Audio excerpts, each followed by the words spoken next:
Hello everyone, welcome to my presentation.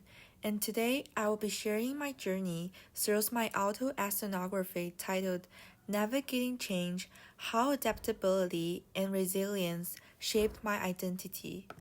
As an international student, my identity has been shaped by the challenges of navigating cultural differences, social circles, and academic expectations. At the intersection of self and social, I found myself constantly adapting to a new environment. The key questions I grapple with is, what does it mean to belong when the ground beneath you is constantly shifting?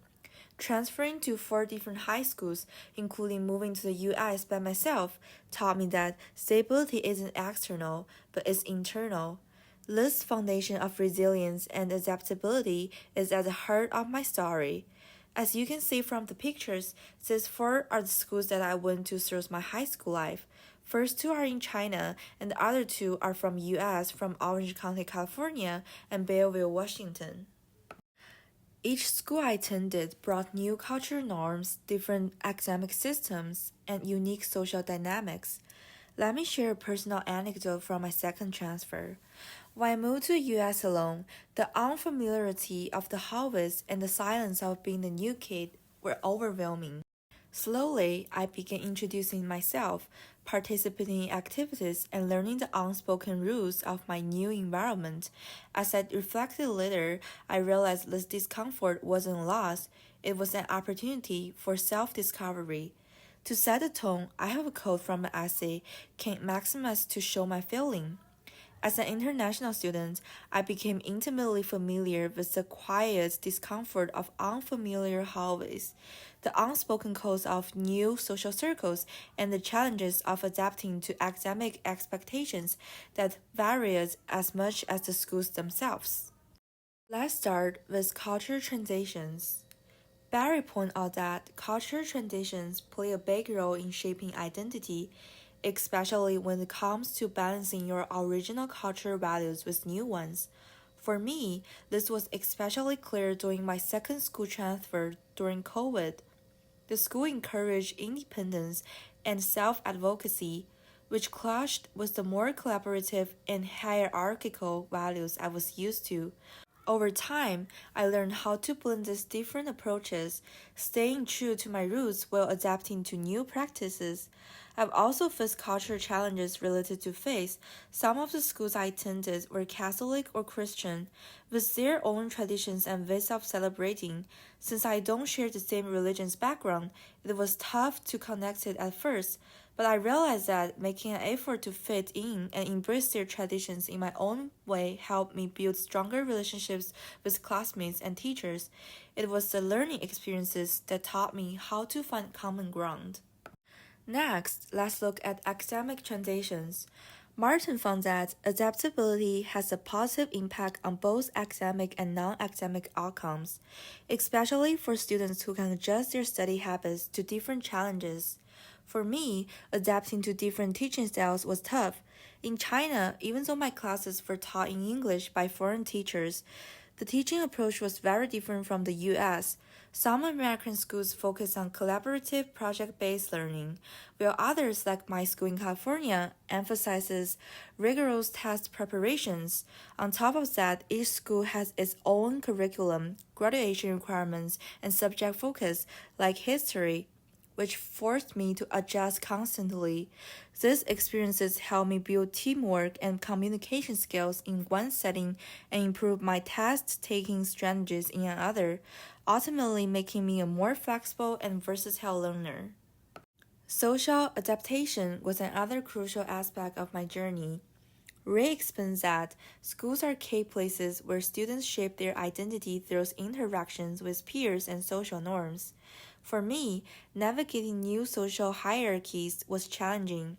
At my school in California, it was hard to fit in with large cliques in a mixed gender environment of 350 students, where only 20 were Chinese international students. In contrast, my school in Washington had only 30 students in a close knit, all girls setting, which felt much more welcoming.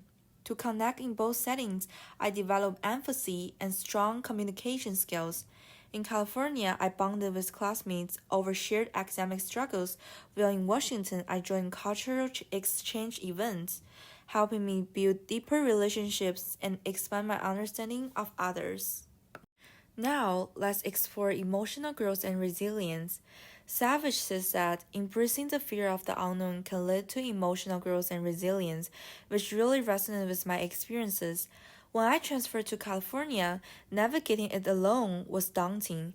The fast paced AP and honors curriculum, along with the unfamiliar environment, made me feel isolated at first. But I focused on small wins, like building a friendship or excelling in a challenging chemistry project, and that slowly gave me confidence. One quote from an essay I want to share is: through these constant transitions, I've gained a quiet yet unshakable confidence that even the most unfamiliar places can eventually feel like home. To represent this, I choose an image of a winding road. The road shows the twists and the turns of my journey, each curve of challenges I faced, and the open horizon, symbolizing the confidence I've gained to embrace the unknown. It's a reminder that resilience helps us turn uncertainty into growth and navigate even the most unfamiliar paths with strength and hope. Finally, I want to discuss the broader significance of my identity. My identity as an adaptable and resilient individual reflects the challenges and rewards of cultural mobility. These traits are crucial for thriving in today's interconnected, ever changing world. Cultural mobility fosters empathy, collaboration, and problem solving, skills that are increasingly valued in globalized societies.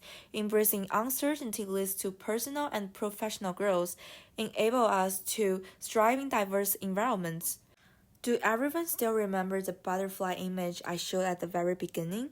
It represents resilience and growth, much like a butterfly emerging step by step from its chrysalis. Just like the butterfly struggles to break free, every challenge I faced has been a part of my transformation. The process wasn't easy, but it was essential to building my strengths and adaptability. This image symbolizes how each transition in my life has helped me grow into someone more confident and ready to embrace the future. Let's engage with the quick questions. Now, what do you think is the hardest part of adapting to a new environment? After I share my personal experiences, options are: first, understanding culture norms; second, adjusting to new academic systems; third, building social connections. Take a moment to deeply reflect on these big questions, and let's come together as a group to share your thoughts and insights. Here's the list of the sources that informed my journey. At last, thank you for listening to my story, and I hope it inspires you to see change not as a barrier, but as an invitation to grow.